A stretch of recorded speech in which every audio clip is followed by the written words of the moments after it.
Hello, magandang umaga. Sabado ngayon, day off natin. Day off ko. Pero meron nagpapatrabaho sa akin. Sideline ito. At tingnan nyo guys, lalagyan ko daw ng Volcasil lahat ng martil pinagdaanan ng pako. Umbrilahin kasi para hindi tutulo.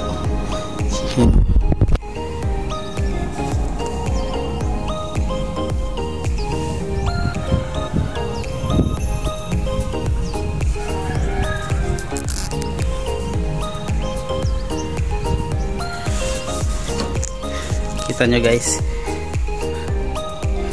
maglalagay ako ng Volcasil para mawala yung tulo sa loob nila. So napaghihintay natin, tara.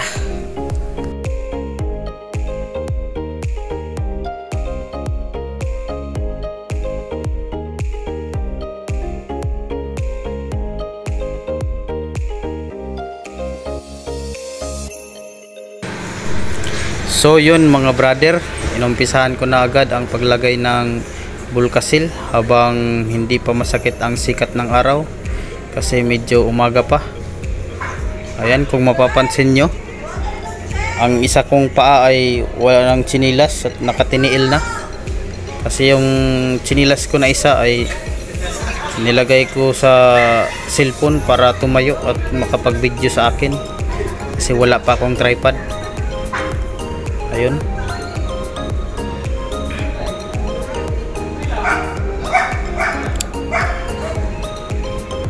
Kung mapapansin nyo rin mga brother, ginamitan ko siya ng kutsara para hindi mapanis.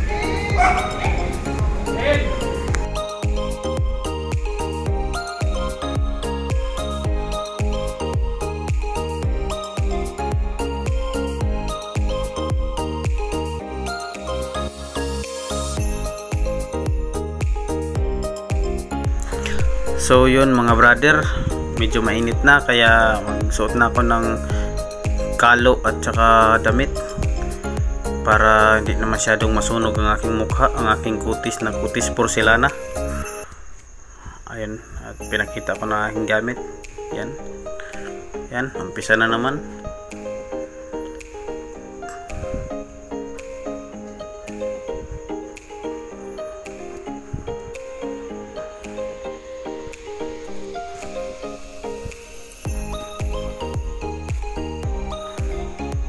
Mga brother, kanyan lang talagang masipag brother.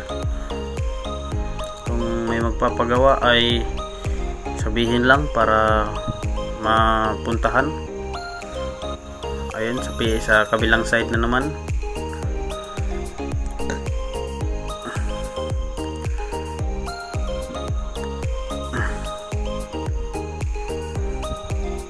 Mas maganda talaga brother pagka gamitan ng kutsara para maganda pagkalagay at saka hindi na masyadong madumihan ang ating kamay.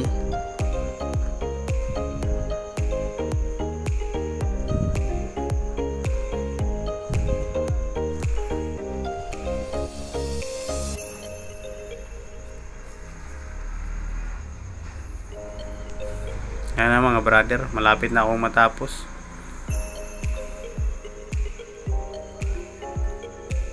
Ayan na, lapit na matapos, kunting-kunti na lang.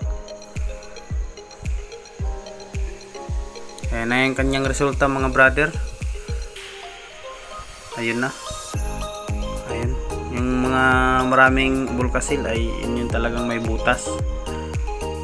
Ayun, may butas yung iba talaga niyan, kaya nilagyan ko talaga ng Volcasil para silyado talaga siya, hindi talaga siya tutulo. Salamat mga brother.